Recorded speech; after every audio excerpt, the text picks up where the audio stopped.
Welcome to the Occult London podcast. This is a new podcast dedicated to exploring magic, mysticism, the Kabbalah, as well as other topics. If you like the podcast, please write us a review and rate us on iTunes, as it will really help us to get this message out there. Also, be sure to visit our website at occultlondon.co.uk, where you can subscribe to the show. Hope you enjoy it. In today's episode, we will be continuing our discussion on some of the lesser known archangels, and we will be talking about the Archangel Selaphiel. Selaphiel is one of the archangels. There's not a huge amount of information out there about him. However, he is popular in Eastern Orthodox and Byzantine Catholic traditions, and is also considered to be one of the 7 archangels before the throne in those traditions.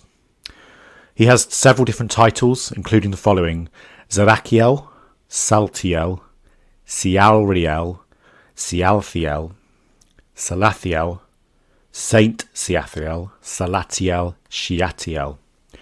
And the name usually means prayer of God, one who prays to God, or I have asked God. So it's very much associated with this kind of divine communing and prayer. Selaphiel is known as the archangel who governs prayer, and he's also meant to be able to help people connect with the divine through prayer and by increasing the level of focus.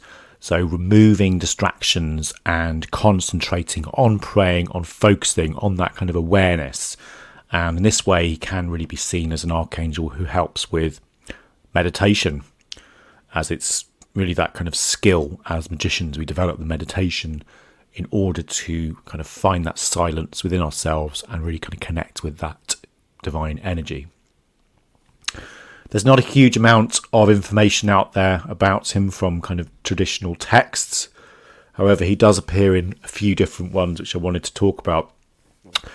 The first one is the Book of Ezra, which is also known as the Book of Esdras, or the Ezra Apocalypse. And this is an apocryphal work printed in the Vulgate and also many later Roman Catholic Bibles as an appendix to the New Testament. Selaphiel appears in this particular text in a story involving the prophet Ezra, who is the great-grandfather of Noah. And the story talks about how Ezra's mind had become muddled, and what he was worried. He couldn't really think straight. Anxiety, was thinking about all the pain people are in, and also it almost sounds a little bit like like today, sort of like dementia or something along those lines. It's this kind of cloudy mind. He couldn't think straight. He couldn't make any decisions.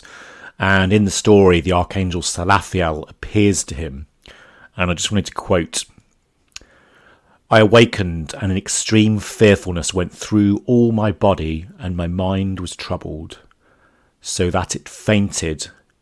So the angel that was come to talk to me held me, comforted me, and set me upon my feet. And in the second night it came to pass that Salathiel, the captain of the people, came unto me, saying, Where hast thou been? And why is thy countenance so heavy?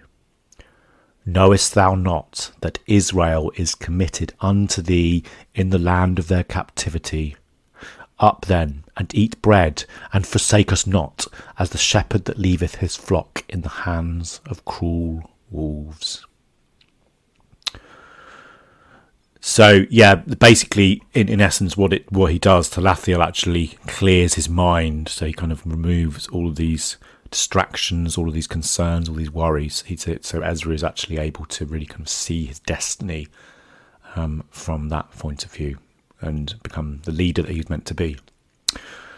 Selaphiel also appears in a lesser-known text known as the Book of Adam and Eve, also known as the Battle of Adam and Eve with Satan, which is a 6th century Christian extra non-canonical work that was discovered in the Ge'ez, Ethiopian language, and was translated from the Arabic original.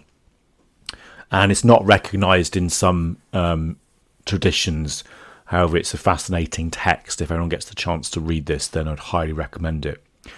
In this particular story, it describes what happened to Adam and Eve after they were expelled from the Garden of Eden, and it also talks very movingly about their sorrow and the struggle of the transition, going from this kind of pure divine state within the Garden of Eden to this adrift and alone in the darkness. And, I think we've all had these experiences of the sort of dark night of the soul. It's this experience when everything you thought you could rely on has gone, and it's just dark and you don't know what to do. And Selaphiel is mentioned in this book about sort of helping the Adam and Eve within this situation. And I just wanted to quote from this text because I think it's really interesting. After these things God said unto Adam, Thou didst ask of me something from the garden, to be comforted therewith, and I have given thee these 3 tokens as a consolation to thee, that thou trust in me and my covenant with thee. For I will come and save thee, and kings shall bring me when in the flesh gold, incense, and myrrh. Gold as a token of my kingdom, incense as a token of my divinity, and myrrh as a token of my suffering and my death. But, O Adam, put these by thee in the cave, the gold that it may shed over thee by night, the incense that thou smell its sweet savour, and the myrrh to comfort thee in thy sorrow. When Adam heard these words from God, he worshipped before him. He and Eve worshipped him and gave him thanks, because he had dealt mercifully with them. Then God commanded the 3 angels, Michael, Gabriel, and Raphael, each to bring what he had bought, and gave it to Adam. And they did so, one by one. And God commanded Suriel and Selaphiel to bear up Adam and Eve, and bring them down from the top of the high mountain, and to take them to the cave of treasures. There they laid the gold on the south side of the cave, the incense on the eastern side, and the myrrh on the west. For the mouth of the cave was on the north side. The angels then comforted Adam and Eve, and then departed.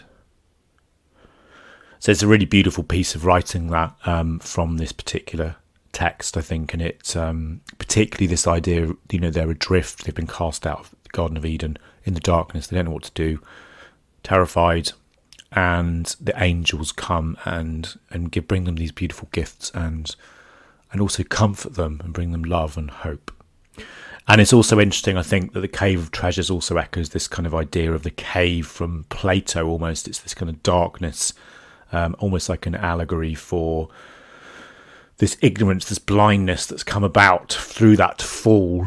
And the gold, is very much associated with inner light. Incense, also, if you listen to the episode I did on the magical uses of incense, this idea of the prayers rise up with the incense. So you burn the incense, and your prayers rise up with the smoke. And obviously the myrrh providing comfort. So beautiful little text there. Definitely recommend checking that out if people are interested. That's the Book of Adam and Eve. It's also thought in some circles that Selaphiel is also the angel mentioned in Revelation 8:3-4 in the New Testament, where he's meant to present the prayers of people on earth to God in heaven. And I just wanted to quote another angel who had a golden incense. Sorry, I'll say that again.